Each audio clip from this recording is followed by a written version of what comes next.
Phone ना silence से हटाया होता था, फुल आवाज़ में ऑन किया होता था, मेरे फ़ोन के ऊपर मैसेज आते थे टक टक टक टक टक टक टक सिम के ऊपर।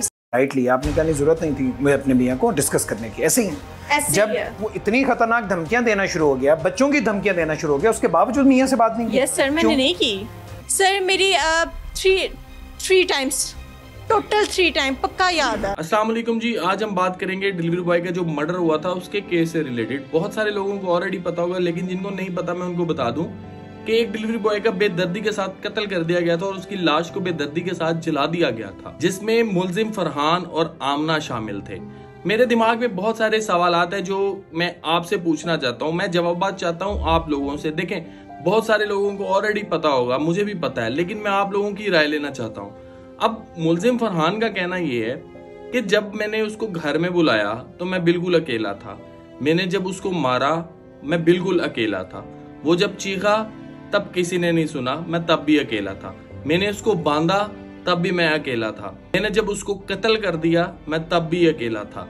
मैं जब उसको लेके गया गाड़ी में घसीट के तब भी मैं अकेला था। जब मैंने उसको जलाया मैं तब भी अकेला था। मेरे माइंड में बहुत सारे सवालात हैं, इन सवालात के जवाबात मैं आप लोगों से चाहता हूँ। देखिए, उसका घर कोई डिज्नीलैंड तो है नहीं है कि एक कमरे से दूसरे कमरे में अगर जाना हो तो गाड़ी का इस्तेमाल करना पड़ता है और दूसरे कमरे में जाते जाते शाम पड़ जाती है, और अगर गलती से किसी को वॉशरूम जाना पड़ जाए तो गाड़ी में जाते जाते उस बंदे का वॉशरूम गाड़ी में ही निकल जाता है। तो ऐसी बात बिल्कुल कोई नहीं है। 5 मरले का एक मकान था। मुझे बताएं कि 5 मरले मकान के अंदर एक 5 मरले का घर है। मैं आपको सिर्फ एक एग्जांपल दे रहा हूँ कि एक 5 मरले के घर के अंदर अगर कोई बंदे को मार पड़ रही होगी, कोई बंदा चीख रहा होगा, क्या 7-7 कमरे हैं कि किसी को आवाज नहीं जाएगी? नहीं। दूसरा सवाल ये कि अगर तो उसने अपनी बीवी आमना को अपने देवर के कमरे में सुलाया था तो देवर कहाँ पे था? समझ रहे हो आप? तीसरा सवाल, आप लोग भी अच्छे तरीके से जानते हैं कि अगर कोई शख्स, कोई इंसान अगर मर जाए तो वो इतना भारा हो जाता है कि ताकतवर से ताकतवर बंदा भी उसको उठा नहीं सकता। तो ये इंसान अपने फर्स्ट फ्लोर से सेकंड फ्लोर पे कैसे लेके आया? सेकंड फ्लोर पे ला के गाड़ी में कैसे डाला? गाड़ी में डाल के इतनी हिम्मत कैसे आई एक इंसान में कि किसी जगह पे जाके अकेला खींच के गिरा के उसको लाश को आग लगाती जाए?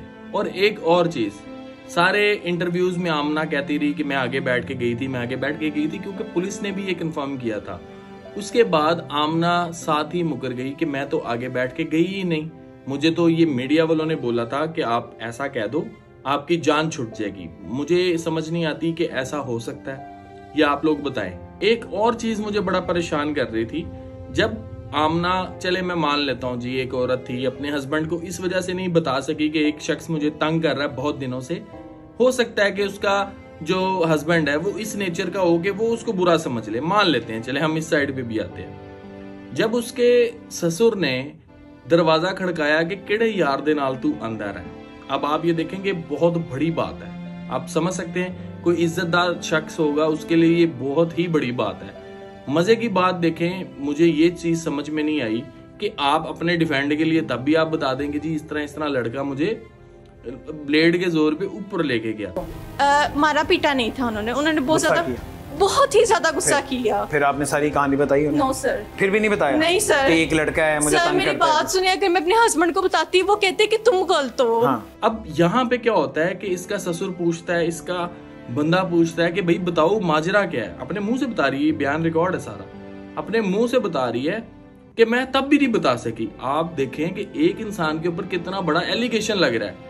उसके ससुर ने उसके हस्बैंड को बताया कि भैया अपने किसी यार दे नाल अंदर सी। देखें कि कितना बड़ा ये एलिगेशन है एक इंसान के ऊपर। अगर कोई इंसान इज्जतदार शख्स होगा वो कभी भी ये चीज नहीं सुनेगा, वो उसी टाइम क्लियर करेगा कि भाई मेरे साथ ये सारा वाकया हुआ है, ठीक है, तो मैं ये जो है मैंने बच्ची को भेजा आपको बुलाने के लिए।